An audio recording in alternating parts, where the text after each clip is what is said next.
तो राधे राधे। कैसे हैं आप लोग? आई होप स्वस्थ होंगे, मस्त होंगे, तंदुरुस्त होंगे। मैं भी ठीक हूँ। आज मैं ब्लॉग की शुरुआत कर रही हूँ मॉर्निंग से। तो मॉर्निंग में मैं उठने के बाद मेरा आप रूम देख सकते हो कैसा तहस नहस हो रहा है।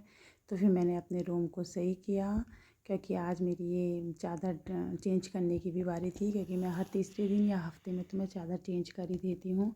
तो मैं चादर चेंज करने लगी। पहले मेरा येलो का था, अब आएगा इसका मल्टी कलर। क्योंकि मैंने डेज़ वाइज चादर लगाई है। मल्टी कलर का मैंने ये येलो वाला मैंने लगा दिया। अब मल्टी कलर की बारी आ गई लगाने की।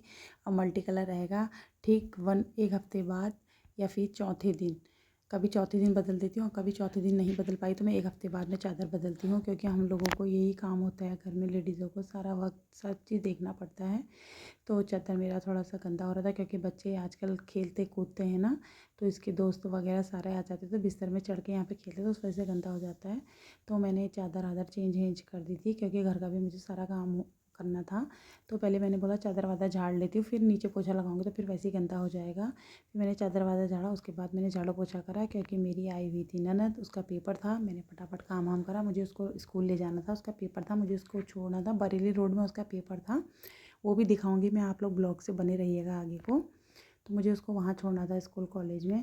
तो मैंने बेड चादर चेंज कर दी। और ये वाली मल्टी कलर की आप चादर दे सकते हैं, ये मैंने ऑनलाइन मंगाई है मीशो से। कपड़ा तो उतना अच्छा नहीं रहा इसका, लेकिन मतलब जो कलर था मल्टी कलर, वो मुझे बहुत पसंद आया। कलर के उससे मैंने मंगाई थी, मुझे बहुत प्यारा लगा इसका कलर। तो एक बार मीशो में देखने के बाद अच्छी लग गई थी, तो इस वजह से मैंने मंगा दिया। जब ये नई नई आई थी तब तो प्योर कॉटन लगी थी। मुझे ना प्योर कॉटन की चादरें पसंद है, मुझे इस टाइप की चादर पसंद नहीं। और जो येलो वाली मैंने चादर बिछाई थी ना, वो मोदी केयर की थी। इतनी बढ़िया, इतनी अच्छी है। 1000 रुपये की चादर थी वो। और उसमें 2 कुशन कवर थे और 6 उसके छोटे वाले कवर थे। तो पर बहुत ही अच्छा था, बहुत ही अच्छा कपड़ा है।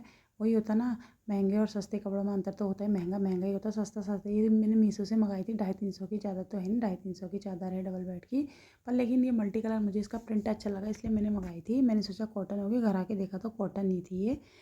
धो धाने के बाद वो कॉटन रिगॉन मिक्स होता है ना, उस टाइप का हो गया था। और जो मैंने मोदी केयर की इससे पहले आपके सामने उठाई, मोदी केयर की वहाँ से ली थी, ये पक्की है कि कॉटन है। और मतलब इसका कपड़ा अभी तक भी मतलब कलर भी फेड नहीं हुआ, कुछ भी नहीं हुआ, पता है, सब चीज़ इतना अच्छा है इसका।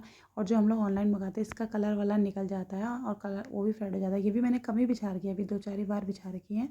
अब आप देख सकते हैं मैंने सब कुछ अपना रूम सही कर दिया। रूम सही करने के बाद देखो मेरा रूम कितना प्यारा लग रहा है। लेकिन बच्चों वाला घर कभी प्यारे हो ही नहीं सकते। बच्चे खेलने कूदने के बाद छुट्टी के दिन वैसे ही बना ला सकते हैं। ये मेरा रूम है, ये अलमारी है। एक दिन मैं आपको अलमारी का दिखाऊंगी, उस दिन मैं सिर्फ आपको अलमारी का दिखाऊंगी, अभी नहीं दिखा रही हूँ। क्योंकि फिर बहुत लंबा हो जाता है ब्लॉग, इतना लंबा देखना कोई पसंद नहीं करता है, इस वजह से।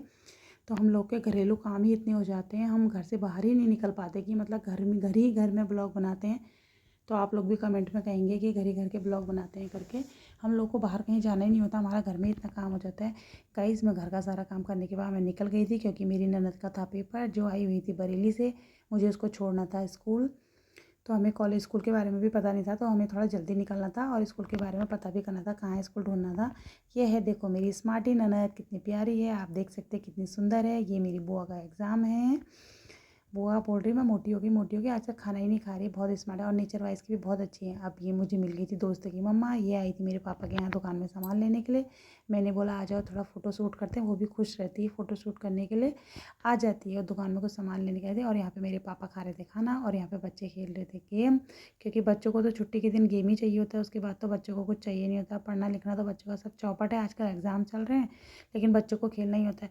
मुझे ने और बुआ को निकलना था एग्ज़ाम देने के लिए, मैं और बुआ निकल गए एग्ज़ाम देने के लिए। बेटे को मैं अपने मायके ही छोड़ के गई थी, क्योंकि हमें टाइम से पहले निकलना था, मौसम भी ख़राब हो रहा था। और पेपर के वहाँ तो थोड़ा जल्दी पहुँचना होता है ना। और पापा ने थोड़ा बहुत कुछ काम भी बता दिया था मुझे, और जो मुझे मार्केट से करते हुए आना था। मैं और बुआ चले गए। अब हम निकल गए बरेली रोड में, क्योंकि हमें जाना था बरेली रोड में। बरेली रोड में ही इनका कॉलेज था। ये आप देख सकते हैं, ये बरेली रोड का व्यू है। देखो आजकल इतनी चौड़ी रोड बन गई है, तो गाड़ी की भी कोई दिक्कत नहीं। हम पहुंच गए थे जहाँ बुआ का कॉलेज था। पेपर मतलब काफ़ी लेट शुरू हुआ इनका, काफ़ी लेट एंट्री हुई अंदर। आप देख सकते हैं कितनी सारी भीड़ है बच्चों के एग्ज़ाम के लिए। बच्चे ना कितनी तैयारी करके रखते हैं अपने एग्ज़ाम की ना, मतलब हर कोई इतनी मेहनत करता है बेचारा। और इतनों में से कुछ बच्चों का होगा, कुछ का नहीं होगा, लेकिन अपनी ओर से मेहनत तो करनी हुई बच्चों को ना। तो हम लोग पहुंच गए थे अपने कॉलेज में, पहुंच गई थी कॉलेज में। जब तक बुआ की अंदर एंट्री नहीं हुई तब तक मैंने वेट किया बुआ का। बुआ बोल रही थी रुके रहना करके। बहुत अच्छी ननद है मेरी। जब भी मतलब पेपर होता है तभी वहाँ पे आ जाती है। इंसान अपना समझ के ही आता है। मुझे भी, मेरे घर में भी कोई आया मुझे भी बहुत अच्छा लगता है। और नेचर वाइज़ की भी बहुत है। और उनका बेटा इतना क्यूट है ना, 2-3 बार आ गई लेकिन अपने बेटे को नहीं लाई। इस बार तो बेचारी पक्का लेके आने वाली थी बेटे को, लेकिन उनके बेटे के एग्ज़ाम थे इस वजह से नहीं लाई। बेटा इतना प्यारा है ना, बहुत ही प्यारा। मैं आपको दिखाऊंगी ब्लॉग में, कभी बने रहिएगा। अभी तो फ़िलहाल नहीं आया है, कभी आएगा तो मैं ब्लॉगिंग करूँगी, मैं दिखाऊंगी आपको उनका बेटा कितना प्यारा है करके। पेपर में दिक्कत ही हो रही थी तो इतनी भीड़ लगी थी। टाइम से पहले भी हम लोग आ चुके थे तो एंट्री नहीं हुई, मतलब जो टाइम इन्होंने दिया था उसके आधे 1 घंटे बाद एंट्री हुई थी। तो मैं यहाँ बुआ को छोड़ के, बुआ अंदर चली गई थी, मैं चले गई थी घर को। फिर मैं दोबारा आई उनको लेने के लिए। तब तक मुझे पापा ने जो सामान बताया था, काम बताया था, पापा ने मुझे दिया था कुछ सामान, वो मुझे करना था। अब मैं जा रही हूँ घर को। Bye bye guys.